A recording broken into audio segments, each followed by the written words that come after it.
Pernahkah kalian merasakan kehadiran yang tak terlihat, seolah-olah ada sesuatu yang mengawasi, meski kalian sendirian? Malam ini, aku akan membawamu ke sebuah kisah yang penuh misteri dan kengerian. Sebuah rumah tua yang menyimpan rahasia gelap, perjanjian tak terputus, dan sosok-sosok dari dunia lain yang siap menarikmu ke dalam kegelapan. Inilah kisah malam di rumah kakek. Bersiaplah karena cerita ini mungkin akan menghantui tidurmu malam ini. Sebelum kita mulai masuk ke dalam kisah malam ini, pastikan kamu sudah menekan tombol subscribe dan aktifkan lonceng notifikasinya. Karena di channel ini, aku akan terus membawamu menjelajahi kisah-kisah horor paling menegangkan dan penuh misteri.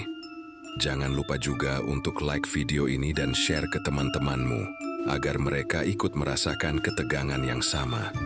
Siapa tahu cerita ini membuatmu bertanya-tanya, apakah kegelapan di sekitarmu benar-benar kosong?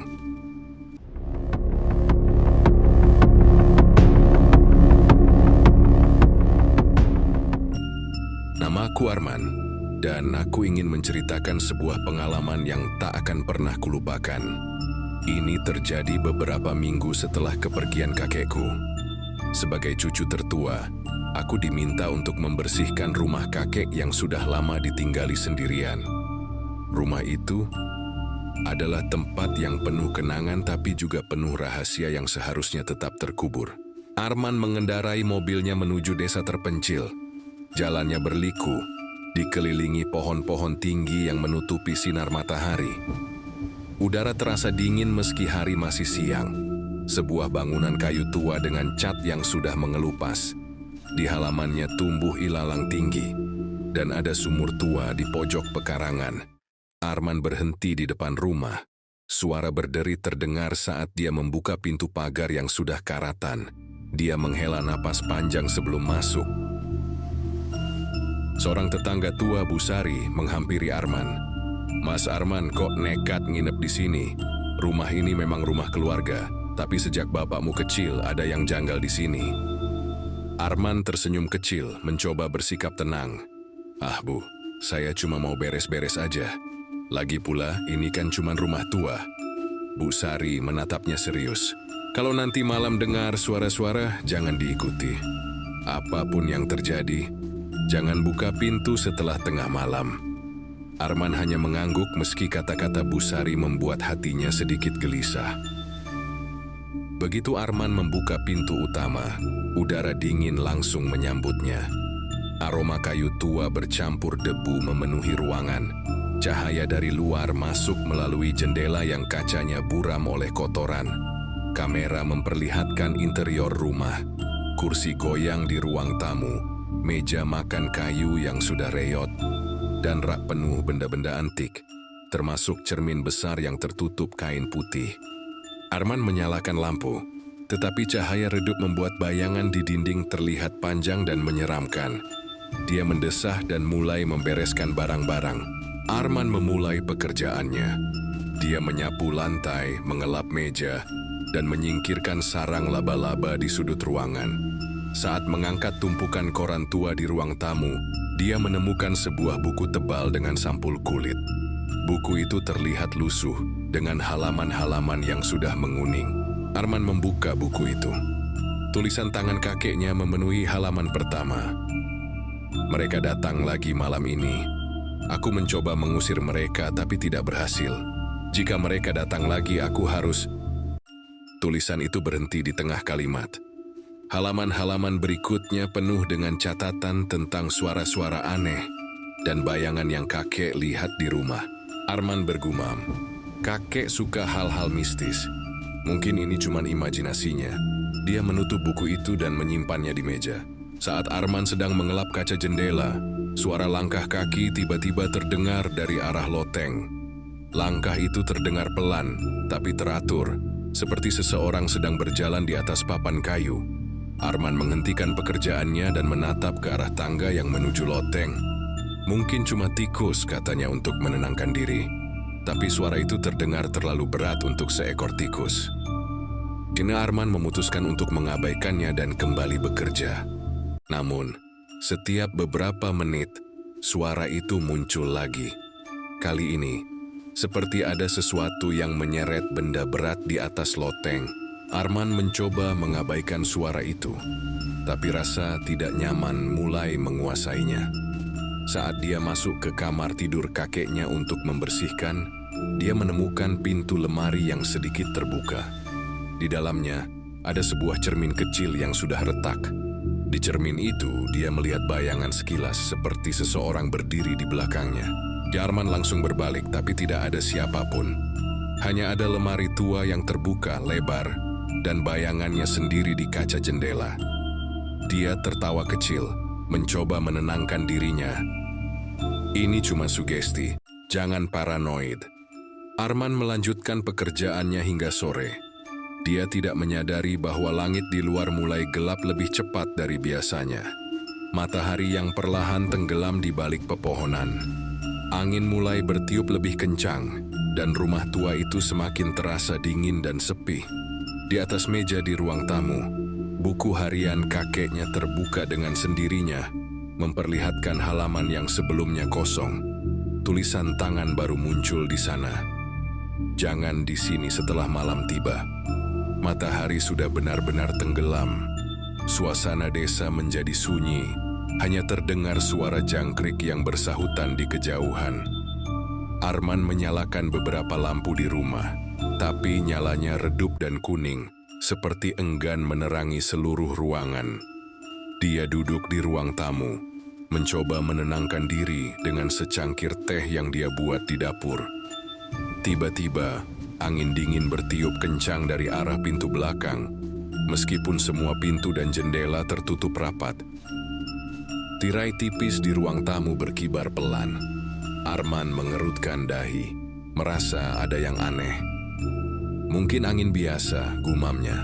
Meskipun perasaan gelisah mulai merayapi hatinya, dia memutuskan untuk mengabaikan itu dan membuka ponselnya, mencari hiburan dari dunia luar. Tapi saat dia hendak memainkan video, sinyalnya tiba-tiba hilang. Layar ponselnya hanya menampilkan tulisan "No service". Saat Arman mencoba mencari sinyal dengan berjalan di sekitar rumah, suara pelan terdengar dari dapur. Suara itu seperti seseorang yang menggeretakkan jari-jari tangan, pelan tapi cukup jelas. Dia menoleh ke arah dapur, yang kini tampak lebih gelap daripada sebelumnya. "Siapa di sana?" panggil Arman mencoba bersikap tegas. Tidak ada jawaban, hanya keheningan yang semakin membuat suasana mencekam. Dengan langkah ragu, dia berjalan menuju dapur. Lampu di dapur tiba-tiba berkedip beberapa kali sebelum akhirnya padam total. Di sudut dapur, ada cermin besar yang sebelumnya tertutup kain putih. Kini kain itu jatuh ke lantai, entah bagaimana. Dalam bayangan redup, Arman bisa melihat sosok dirinya sendiri di cermin. Tapi, ada sesuatu yang salah. Sosok di cermin itu tidak bergerak bersamaan dengannya. Sosok di cermin perlahan tersenyum. Bibirnya bergerak tapi suaranya tidak berasal dari cermin, melainkan dari belakang Arman. "Kenapa kamu kembali?" Arman terdiam, tubuhnya membeku. Dia mencoba berbalik, tapi punggungnya terasa berat, seperti ada sesuatu yang menahannya. Apa yang kau inginkan?" Tanyanya dengan suara gemetar. Sosok itu tidak menjawab, hanya tertawa pelan, suara yang menggema di seluruh dapur. Tiba-tiba, lampu di dapur menyala kembali. Cermin itu kembali tertutup kain putih, seolah-olah tidak pernah disentuh. Arman melangkah mundur perlahan, keringat dingin mengalir di pelipisnya. "Aku butuh udara segar," katanya sambil setengah berlari keluar ke halaman rumah. Di luar, malam terasa lebih sunyi dari biasanya. Tidak ada angin, tidak ada suara binatang. Semuanya terasa mati. Arman duduk di tangga depan, mencoba menenangkan pikirannya. Dia melihat ke sekeliling, memastikan tidak ada apa-apa yang aneh. Namun, dari sudut matanya, dia menangkap sesuatu. Di tepi pekarangan, dekat sumur tua, dia melihat bayangan samar. Bayangan itu tinggi dan tidak bergerak, tapi jelas itu bukan pohon atau benda mati lainnya. "Hei, siapa di sana?" Arman berdiri, suaranya tegas meski kakinya sedikit gemetar. Bayangan itu tidak menjawab, tapi perlahan, sangat perlahan, ia tampak bergerak mendekat. Arman mundur beberapa langkah, napasnya mulai memburu. Bayangan itu berhenti di bawah cahaya lampu halaman, memperlihatkan wujudnya. Seorang pria tua dengan wajah kosong, matanya gelap seperti lubang tak berdasar. "Pergilah dari rumahku." Suara pria tua itu terdengar serak dan berat, seperti berasal dari dalam tanah. Arman merasa tubuhnya lemas. Dia berusaha memejamkan mata, berharap ini semua hanya halusinasi. Tapi saat dia membuka mata, pria tua itu sudah berdiri tepat di depannya. Arman melompat mundur dan berlari kembali ke dalam rumah. Dia mengunci pintu utama dan merosot ke lantai, mencoba mengatur napas. Namun, suara langkah kaki kembali terdengar. Kali ini, dari dalam rumah, di arah loteng. Tidak mungkin. Aku sendirian di sini. Dia memandang ke tangga loteng yang gelap, dengan pikiran berkecamuk antara rasa takut dan penasaran. Saat dia memutuskan untuk mendekati tangga, suara langkah itu berhenti. Tapi kali ini, ada suara lain. Bunyi ketukan pelan, seperti ada yang mengetuk sesuatu di loteng. Arman memberanikan diri menaiki tangga dengan membawa lampu minyak. Tangga itu berderit di setiap langkahnya. Saat dia mencapai pintu loteng, ketukan itu berhenti. Ruangan terasa sunyi, terlalu sunyi. Dengan tangan gemetar, dia membuka pintu loteng perlahan. Di tengah kegelapan, ada sesuatu yang berdiri membelakanginya. Sosok itu perlahan berbalik, memperlihatkan wajah penuh luka dan senyuman mengerikan. "Kami sudah menunggumu." Arman tertegun. Sosok itu berdiri membelakanginya, tapi perlahan mulai berbalik. Wajahnya penuh luka seperti bekas sayatan dalam, dengan senyuman lebar yang tidak manusiawi. Mata sosok itu kosong tapi terasa seperti menatap langsung ke jiwa Arman. Arman ingin berteriak, tapi suara tidak keluar dari tenggorokannya. Tangannya gemetar memegang lampu minyak. Cahaya kecil dari lampu itu membuat bayangan sosok tersebut semakin besar di dinding loteng. Apa yang kau inginkan dariku?" Gumam Arman dengan suara serak. Sosok itu tidak menjawab, hanya melangkah maju perlahan. Setiap langkahnya terdengar seperti kayu yang dipatahkan, keras dan menyakitkan untuk didengar. Arman mundur perlahan, mencoba menjaga jarak. Namun tiba-tiba suara lain muncul, suara tawa kecil, seperti anak-anak, dari sudut gelap loteng. Dia menoleh, dan di sana, dia melihat beberapa bayangan kecil yang bergerak-gerak. Bayangan itu terlihat seperti anak-anak, tapi wajah mereka tidak jelas, seolah-olah tertutupi kabut. "Kamu tidak seharusnya datang ke sini," salah satu bayangan itu berbisik. Tiba-tiba, sosok besar dengan luka di wajahnya melesat ke arah Arman. Dia menjatuhkan lampu minyak, dan ruangan langsung diselimuti kegelapan total. Satu-satunya suara yang terdengar adalah napasnya sendiri, yang terengah-engah dan tawa kecil dari bayangan-bayangan itu. Dalam kegelapan, Arman meraba-raba mencari jalan keluar. Dia berhasil turun dari loteng dengan tubuh gemetar. Sampai di bawah, dia langsung menuju ruang tamu dan mengambil buku harian kakeknya yang masih tergeletak di meja. Dia membuka halaman terakhir, yang kini dipenuhi tulisan yang belum pernah dia lihat sebelumnya. Tulisan itu berbunyi, "Jika mereka datang, hanya ada satu cara untuk menghentikannya. Kunci semuanya di loteng. Jangan biarkan mereka keluar, atau kau akan menjadi milik mereka." Arman menatap tangga loteng dengan kengerian. Suara langkah kaki mulai terdengar lagi dari atas. Kali ini lebih keras dan lebih cepat, seperti seseorang sedang berlari-lari. Di halaman lain buku harian, ada petunjuk untuk sebuah ritual. Arman membaca dengan suara gemetar. "Ambil lilin, nyalakan di setiap sudut rumah. Bacakan mantra ini 3 kali untuk menutup pintu mereka." Dia segera mencari lilin di dapur. menyalakannya satu persatu dan meletakkannya di setiap sudut rumah sesuai petunjuk. Selama proses itu, suara-suara dari loteng semakin kacau. Pintu loteng terdengar seperti dihantam dari dalam, keras dan berulang kali. Arman mulai membaca mantra dengan suara yang goyah. Roh yang terperangkap, kembali ke tempat asalmu. Jangan ganggu dunia ini lagi. Ketika dia mengulang mantra itu untuk kedua kalinya, seluruh lampu rumah padam, dan lilin-lilin yang dia nyalakan tiba-tiba berkedip-kedip. Angin dingin bertiup kencang dari dalam rumah, seolah-olah ada badai yang muncul entah dari mana. Saat dia mengucapkan mantra terakhir, pintu loteng terbuka dengan sendirinya. Sosok besar itu turun perlahan, matanya menatap tajam ke arah Arman.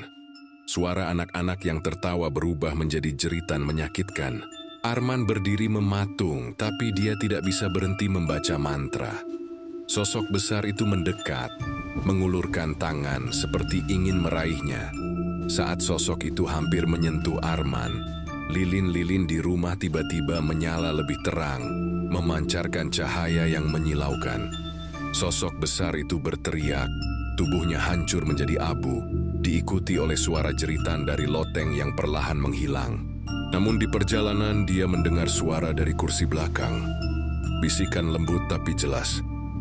"Kamu tidak bisa lari dariku." Arman menoleh dan buku harian kakeknya terbuka sendiri, memperlihatkan tulisan baru. "Kami masih di sini." Rumah itu menjadi sunyi. Arman jatuh terduduk, tubuhnya basah oleh keringat dan air mata. Arman memandang sekeliling. Rumah itu kembali tenang tapi terasa berbeda. Seperti ada sesuatu yang hilang. Dia mengumpulkan keberanian untuk naik ke loteng sekali lagi. Ruangan itu kosong, tidak ada bayangan, tidak ada sosok mengerikan. Namun di lantai loteng dia menemukan sebuah foto lama. Foto itu menunjukkan kakeknya bersama seorang pria yang wajahnya sangat mirip dengan sosok besar tadi. Di belakang foto ada tulisan tangan, perjanjian harus ditepati. Arman memutuskan untuk meninggalkan rumah itu. Dia tidak ingin menunggu pagi. Saat dia masuk ke mobil dan menyalakan mesin, dia melemparkan buku harian kakeknya ke kursi belakang. Saat mobil melaju keluar dari pekarangan, dia melihat ke kaca spion. Di jendela rumah, ada bayangan seseorang yang menatapnya pergi. Arman membuang muka dan mempercepat laju mobil. Mobil mendadak mati di tengah jalan yang gelap dan sepi. Arman mencoba menyalakan kembali mesinnya, tapi percuma. Saat dia menoleh ke belakang, kursi itu kosong. Tidak ada siapapun. Tapi bau busuk mulai tercium. Semakin kuat, membuatnya hampir muntah. Tiba-tiba, dari kaca spion dia melihat sesuatu. Sesosok bayangan duduk di kursi belakang, dengan mata kosong menatap lurus ke arahnya. Arman panik, tangannya gemetar saat mencoba mengendalikan setir. "Kau tidak bisa lari dari kami." Suara itu berbisik pelan di telinganya. Arman memacu mobilnya sejauh mungkin dari rumah kakek. Nafasnya masih terengah-engah, tubuhnya basah oleh keringat dingin. Bayangan sosok mengerikan dari loteng terus membayangi pikirannya. Namun semakin jauh ia melaju, perasaan tidak nyaman itu tidak menghilang. Udara di dalam mobil terasa semakin berat, dan keheningan yang mencekam mulai menyelimuti. Arman mencoba menyalakan radio untuk mengalihkan pikiran, tapi hanya terdengar suara statis. Dalam keputusasaan, Arman menyadari satu hal. Dia tidak bisa lari. Rumah kakek bukan hanya tempat fisik, tapi seperti sebuah jebakan. Satu-satunya cara untuk menghentikan ini adalah kembali dan menyelesaikan apa yang telah dimulai. Dengan rasa takut yang membuncah, dia keluar dari mobil dan berjalan kembali ke rumah. Jalanan desa yang sunyi kini terasa semakin panjang dan mencekam. Setiap langkahnya terdengar menggema, seolah-olah ada yang mengikutinya dari belakang. Ketika akhirnya dia tiba di depan rumah, pintunya sudah terbuka. Meski sebelumnya dia yakin telah menguncinya. Cahaya remang-remang dari lampu di ruang tamu terlihat seperti memanggilnya masuk. Arman naik ke loteng dengan tubuh gemetar. Di tengah ruangan ada cermin besar. yang sebelumnya tertutup kain putih. Kini, cermin itu memantulkan bayangan aneh. Bukan hanya dirinya, tapi juga sosok kakeknya berdiri di belakangnya. "Kenapa, Man? Kenapa kau kembali?" Suara kakeknya terdengar serak. Arman berbalik dengan cepat, tapi tidak ada siapapun di sana. Hanya suara-suara dari cermin yang terus bergema. "Kakek tidak pernah meninggalkan rumah ini. Aku terjebak di sini karena perjanjian itu." Di dalam cermin, bayangan kakek mulai berubah. Wajahnya tampak menua dengan cepat, penuh kerutan, lalu berubah menjadi sosok besar, mengerikan yang Arman lihat sebelumnya. "Kakek telah membuat kesepakatan dengan mereka agar aku tidak mati. Tapi setiap perjanjian ada bayarannya, dan kini kau adalah penggantiku." Arman terkejut dan mulai menyadari apa yang sebenarnya terjadi.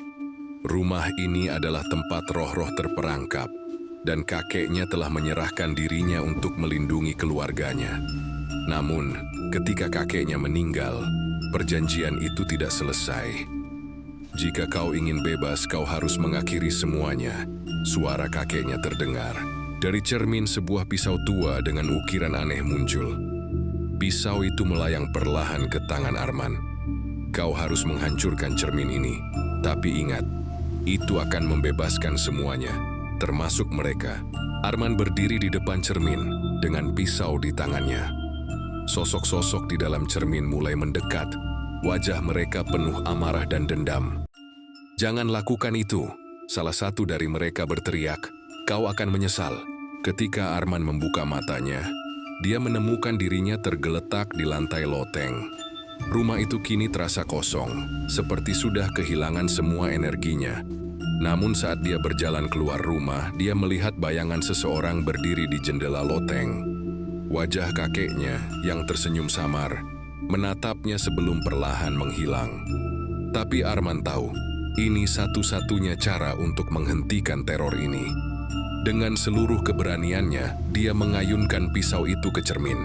Suara kaca pecah menggema di seluruh rumah, diikuti oleh jeritan mengerikan dari dalam cermin. Sosok-sosok itu berteriak sebelum akhirnya menghilang, menyisakan keheningan yang memekakkan telinga.